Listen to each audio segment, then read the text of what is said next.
तो दोस्तों जो 10 अपकमिंग आईपीओज हैं उनमें से एक आईपीओ है गणेश कंज्यूमर का आईपीओ, जो कि 22 से लेकर 24 सितंबर के बीच में ओपन रहेगा। तो इस वीडियो के अंदर हम रिव्यू करेंगे इस आईपीओ को और जानेंगे कि क्या इस आईपीओ में अप्लाई करना चाहिए, नहीं करना चाहिए। तो कैसे हैं आप सब लोग, उम्मीद करता हूं काफी अच्छे होंगे। सबसे पहले इस वीडियो के अंदर एक अंदाजन ग्रे मार्केट का प्रीमियम जानेंगे, इससे हमें थोड़ा बहुत लिस्टिंग गेंस का अंदाजा होगा। फिर इस कंपनी की डिटेल्स के बारे में जानेंगे, मतलब ये कंपनी क्या काम करती है, कौन से सेक्टर की कंपनी, फ्यूचर कैसा रह सकता है।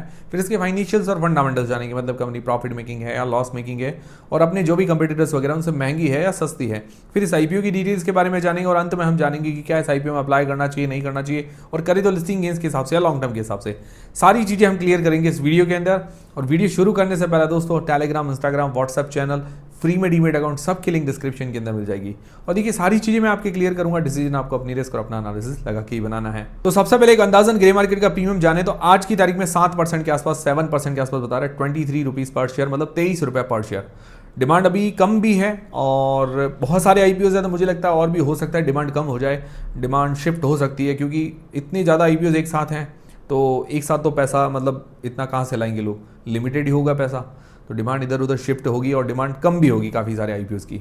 बाकी आपकी क्या राय है, इतने सारे आईपीओज एक साथ आने चाहिए, नहीं आने चाहिए? मेरे हिसाब से तो नहीं आने चाहिए। बाकी एंकर लिस्ट वगैरह के बारे में हम मतलब बात के अगले वीडियो के अंदर डिस्कस कर लेंगे। फिर इस कंपनी की डिटेल्स के बारे में जानते हैं, मतलब ये कंपनी काम क्या करती है। तो गणेश कंज्यूमर जो है सन 2000 के अंदर इनकॉर्पोरेट हुई थी। तो ये कंपनी आप कहें तो एफएमसीजी कंपनी है, मतलब आप अदानी विलमार आपने नाम सुना होगा, पतंजलि वगैरह सुना होगा, उस टाइप की कंपनी है। अभी इस सेक्टर के अंदर इसको 25 साल हो गए हैं। तो ये कंपनी क्या कहती है, वीट बेस्ड डेरिवेटिव्स, मतलब गेहूं के जो डेरिवेटिव्स होते हैं, जैसे सूजी है, दलिया होता है, फिर उसके अलावा आटा है, मैदा है, इस तरह की ये चीज़ें बनाती है और सेल करती है।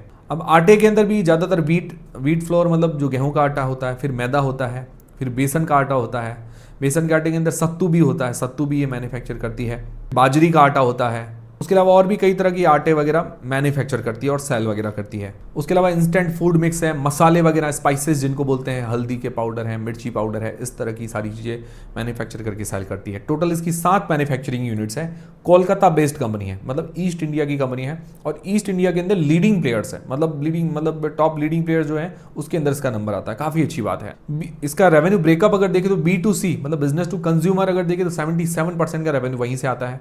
बाकी B2B मतलब 23% होलसेल जो बिजनेस जिसको आप कह सकते हैं वहां से आता है। टोटल इसके पास आज की तारीख में अगर प्रोडक्ट पोर्टफोलियो देखें तो 42 प्रोडक्ट्स हैं। और आटे में सूजी, दलिया वगैरह के अंदर अगर देखें तो इंडिया के अंदर टॉप 5 जो प्लेयर्स है उसके अंदर भी इसका नंबर आता है। अभी अगर आटे वगैरह के अंदर देखें तो आशीर्वाद आटा आपने नाम सुना होगा, ITC का आता है, फिर अदानी विलमार के भी चलते हैं, पतंजलि का भी चलता है, और भी लोकल प्रोडक्ट्स भी काफ़ी चलते हैं।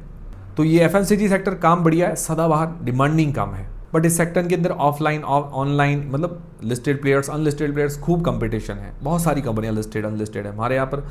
बड़े बड़े अगर आप कहें जो FMCG का काम करते हैं तो बड़े बड़े प्लेयर्स भी हैं, मतलब बड़े प्लेयर्स जो लिस्टेड नहीं है, इतने ज़्यादा बड़े भी नहीं कह सकते, बट काफ़ी बड़े प्लेयर्स हैं वो। तो खूब कंपटीशन है इस सेक्टर के अंदर। तो अब इसके फाइनेंशियल्स और फंडामेंटल्स जान लेते हैं, जो कि 2023 से 2025 तक दिए गए हैं। अगर इसके एसेट्स देखें तो एसेट्स के अंदर गिरावट देखने को मिल रही है, तो ये थोड़ा नेगेटिव पॉइंट है। रेवेन्यू के अंदर हमें ग्रोथ देखने को मिल रही है साल दर साल, 614 करोड़ से 855 करोड़ रुपए के आसपास उसका रेवेन्यू हुआ है, मतलब ठीक ठाक ग्रोथ कह सकते हैं। फिर बात करें प्रॉफिट आफ्टर टैक्स की तो 27 करोड़ 2023 के अंदर, फिर 26.99 करोड़ 2024 के अंदर, मतलब थोड़ा सा डाउन हुआ है, फिर 35 करोड़ रुपए हुआ है 2025 के अंदर। और अगर प्रॉफिट मार्जिन निकालें तो 4.3% है 2023 के अंदर, 3.5% 2024 के अंदर, और 4.14% के आसपास है 2025 के अंदर। मतलब इसके मार्जिन में भी अप्स एंड डाउन्स देखने को मिल रहा है, वो थोड़ा सा नेगेटिव लगा। वैसे देखा जाए तो 4% के आसपास मान के चल सकते हैं इसके मार्जिन्स। बाकी एबिटा के अंदर साल दर साल ग्रोथ है। बाकी इसकी नेट वर्थ बढ़ी है। रिजर्व्स इसके हाथ में 190 करोड़ रुपए के आसपास के हैं। बोरोइंग्स मतलब उधारी थोड़ी इसके ऊपर कम हुई है, 50 करोड़ रुपए के आसपास की उधारी है। डेट टू इक्विटी रेशियो 0.22 का निकल कर आता है, जो कि मतलब बैलेंस्ड कह सकते हैं, बहुत कम है। और आईपीओ के पैसे से भी 60 करोड़ रुपए अपना डेट रीपेमेंट, प्री पेमेंट सारा कर रही है, मतलब इसकी ऑलमोस्ट ये डेट फ्री कंपनी हो जाएगी आईपीओ के बाद। ये बहुत अच्छी बात लगी मुझे। तो कंपनी ओवरऑल देखें तो आईपीओ के बाद ये काफ़ी स्ट्रांग हो जाएगी। अभी भी फाइनेंशियली तो स्ट्रांग ही नज़र आ रही है। बस ये है कि थोड़ा मार्जिन में अप्स एंड डाउन्स है, एसेट थोड़े डाउन हुए हैं, ये इस पर थोड़ा फोकस करना पड़ेगा। बाकी ओवरऑल फाइनेंशियली मजबूत है। बाकी ROE 15.8%, ROC 19.8% के आसपास है। वैल्यूएशंस अगर देखें तो P इसका 33 का निकल कर आता है, और प्राइस टू बुक अगर देखें तो 5.23 का निकल कर आता है। तो इसके पीयर्स में कौन है, बड़े प्लेयर्स है, पतंजलि फूड्स और अदानी विलमार। ये बहुत बड़े प्लेयर्स हैं, ये काफ़ी छोटी कंपनी है इनसे। उनका पी 27 से 50 का निकल कर आता है, 27 से 50 के बीच में, और उसका पी 33 का है। तो वैल्यूएशंस बहुत छोटी कंपनी है, फिर भी महंगी है। मुझे वैल्यूएशंस इतनी सस्ती नहीं लगी। और उनका प्राइस टू बुक देखिए तो 3.61 से 6 के बीच में निकल कर आता है, इसका 5 से ऊपर का है। तो ये भी मुझे थोड़ा वैल्यूएशन सही नहीं लगी। Price to book, price to earnings दोनों के हिसाब से हमने देख लिया, वैल्यूएशंस इतनी सस्ती नहीं है, मतलब ओके वैल्यूएशंस कह सकते हैं। फिर इस आईपीओ की डिटेल्स के बारे में बात करें तो 22 से लेकर 24 सितंबर के बीच में ये आईपीओ ओपन रहेगा। फेस वैल्यू 10 रुपये पर आ रहा है, 306 रुपये से लेकर 322 रुपये के बीच में इसका प्राइस बैंड रखा गया है। लॉट साइज है 46 शेयर्स का। इसका टोटल इशू साइज है 408 करोड़ रुपए का, जिसके अंदर फ्रेश इशू है 130 करोड़ रुपए के, जिससे अपना कुछ डेट पे करेगी, कुछ मैन्युफैक्चरिंग यूनिट के अंदर लगाने वाली है। ओएफएस है 278 करोड़ रुपए का।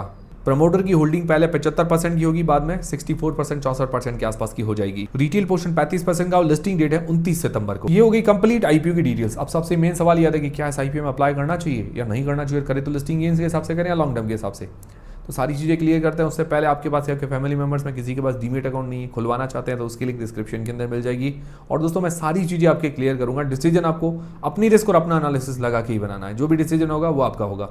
तो सबसे पहले लिस्टिंग गेन्स के हिसाब से हम जनरली हमारे 4 पैरामीटर्स, नॉलेज, जायज़ या जायज़ पैरामीटर्स देखते हैं, सिर्फ रिस्क मापने के लिए, और अभी की कंडीशन में क्या हाल चल रहा है वही देखते हैं, तो रिस्क भी पता चल जाता है इससे। तो सबसे पहले जी जीएमपी अभी सिर्फ 7% के आसपास है, तो बहुत कम चल रही है, 10% से भी कम है। तो जीएमपी में अभी मैं 0 पॉइंट देना चाहूँगा इसको।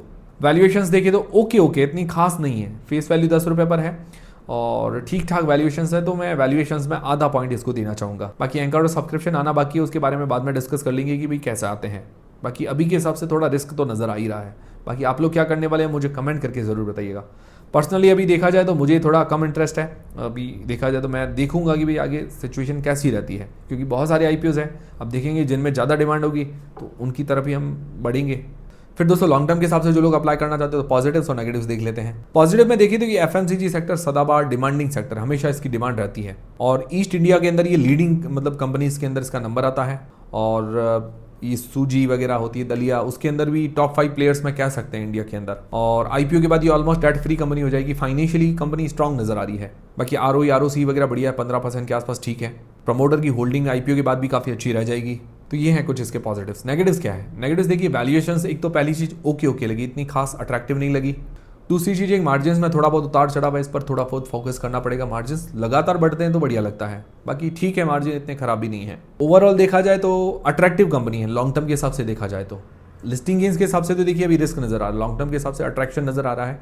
इतनी खराब कंपनी नजर नहीं आ रही, अच्छी कंपनी नजर आ रही है।